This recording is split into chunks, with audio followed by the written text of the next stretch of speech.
From Wish TV and the All Indiana Podcast Network, this is the News 8 Daily 8 Podcast, a Wish TV News 8 update.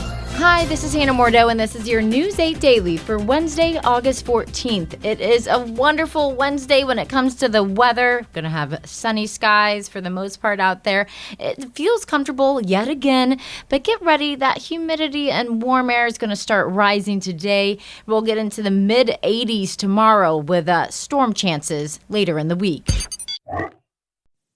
Okay, it's time to commit. 2024 is the year for prioritizing yourself. Begin your new smile journey with Byte, and you could start seeing results in just 2 to 3 weeks. Just order your at-home impression kit today for only $14.95 at Byte.com. Byte clear liners are doctor-directed and delivered to your door. Treatment costs thousands less than braces, plus they offer financing options, accept eligible insurance, and you could pay with your HSA, FSA. Get 80% off your impression kit when you use code WONDERY at Byte.com. That's BYTE.com. Start your confidence journey today with Byte. Have you ever covered a carpet stain with a rug? Ignored a leaky faucet? Pretended your half-painted living room is supposed to look like that? Well, you're not alone. We've all got unfinished home projects. But there's an easier way. Thumbtack is the app that makes it easier to care for your home. Pull out your phone and in just a few taps, search, chat, and book highly rated pros right in your neighborhood. Download Thumbtack and start caring for your home the easier way.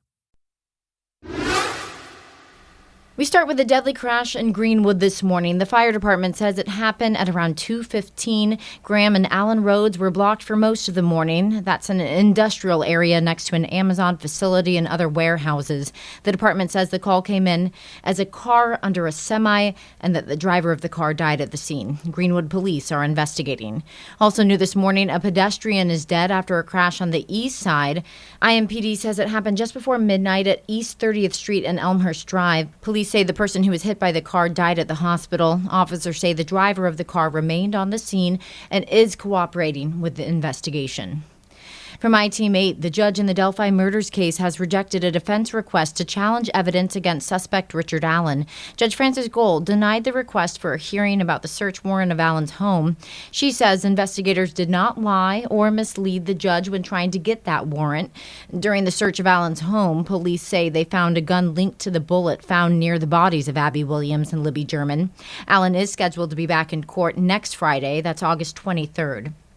Also from iTeam 8, IMPD confirms the man at the center of a murder-suicide was a retired reserve officer who just recently left the job. The Southside shooting left Thomas Nolan and his wife Ashley Nolan dead and wounded 2 teenage girls. Neighbors say the girls were Nolan's daughters. Police believe Thomas Nolan shot the other 3, then turned the gun on himself. IMPD says he worked for the department for 21 years and had retired 3 months ago. Police have not said what led to the shooting.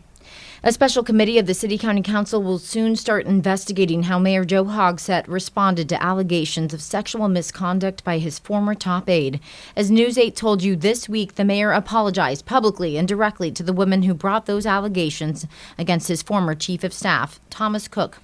Our team asked some members of the City County Council what they thought of the mayor's apology. I appreciate him making those statements, and I think we are past the point of statements and we need to look for what happened and what went wrong. We are taking a victim-centered approach. We're not taking an establishment. We're not worried about the blowback on the city. We want to make sure this never happens again. Democratic Councilor Jesse Brown is still calling on Hogsett to resign. He issued this statement saying Mayor Hogsett's apology was as late as it is lacking. He should resign immediately, and I'm eager to see what the investigation committee turns up. 2 of Thomas Cook's accusers tell our team they do not necessarily want the mayor to step down. Now, Lauren Roberts and Caroline Ellert say they have a message to other women with similar stories. Here's more of their conversation with News 8's Kyla Russell. I think the minute it happens to you, there's not really a way to win. There's just kind of different ways to lose. While there isn't a right way to move forward after experiencing abuse and harassment like Caroline and Lauren have, they say taking steps toward healing is painful but possible. But the thing I tell women is it's just important to tell somebody because I think there's a lot of pressure on women to stand up for themselves and get themselves out of this. And it's one of the hardest things you can do. You can't do it without help. So we're there for help and support, whether it's a friend, a colleague, a family member. It's just really important to find someone that you care about and who cares about you to tell. Now, years later, Roberts and Ellert tell me they are still working toward recovery. Knowing fear can't continue in darkness encouraged them to come forward, which has been key to planting seeds of change. It's been almost a redo of what I went through all those years ago, only now the outcome is hopefully going to be different. Regardless of outcome, it was the right thing to do. Number one, because it would help at least one other person, and that was worth it. That's why I started speaking out in the first place all those years ago, because I felt a responsibility that admittedly wasn't mine, but did feel like a responsibility at the time to protect other women and people. They know their experience isn't uncommon in the halls of Indy city government or for women at work in general. They say it pervades every industry and will continue to if something doesn't change. I've heard some people say that they've experienced something similar, but they say to me that it wasn't as bad. And I think my message for people is that every level of harassment is bad, and if we just keep allowing it to slide over and over again, it compounds. And we shouldn't have to accept anything less than a completely safe and equitable workplace. Now, if you are a victim of sexual abuse and need resources, we've made it easy for you. You can head to the As Seen On section of our website at wishtv.com. There you'll find a list of ways to get help. I'm Kyla Russell for Wish TV. WishTV.com, or follow us on Facebook for updates. In Colts Watch, you can watch the Colts and their opponents before they play Saturday. The Colts and the Cardinals are practicing together at training camp in Westfield. It's an evening workout starting at 6, same time, same two teams tomorrow too. Today is also Fan Appreciation Day at Colts camp. Music, autographs, and more start at 4. Tickets are just $5 each. The Colts are giving $1.25 million in grants to 24 organizations in Indiana. Colts owner Jim Irsay announced this year's Kicking the Stigma recipients this week. Campaign started in 2020 to raise awareness for mental health. Players from the Colts and the Cardinals are set to help in a joint service project at their practices today and tomorrow to help raise awareness for the program. The Indianapolis Motor Speedway Museum is selling 11 cars from its collection. The museum says this will allow them to acquire new artifacts to help show the history of the Indianapolis 500. Some notable cars being sold include a 1964 Ferrari that ran the legendary course at Le Mans 3 times, plus early racing cars like a 1907 Itala. The cars will be sold at various events and auctions next year. This week brings a welcome home and a reality check for one of Indiana's Olympic champions. Carmel High School is celebrating the achievements of Alex Shackle. A new Facebook post shows her standing in the school's main entrance with silver and gold medals around her neck. The post says, "We're bursting with pride for this incredible CHS senior." Now let's get back to hitting the books, champ.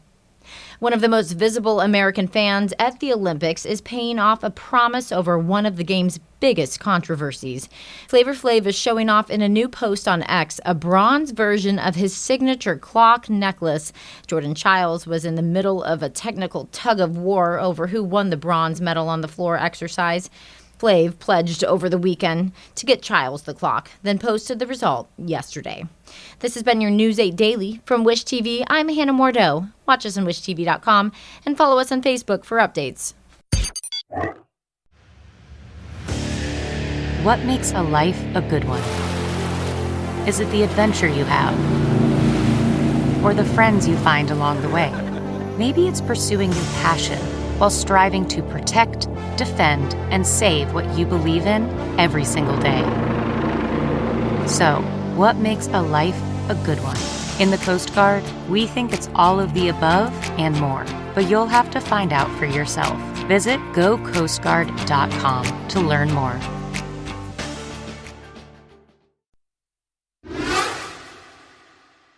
This is the News 8 Daily 8 podcast, a Wish TV News 8 update on demand. For even more, on demand and on the go. Connect with Wish TV on Facebook at wishtv.com and on the free Wish TV mobile app.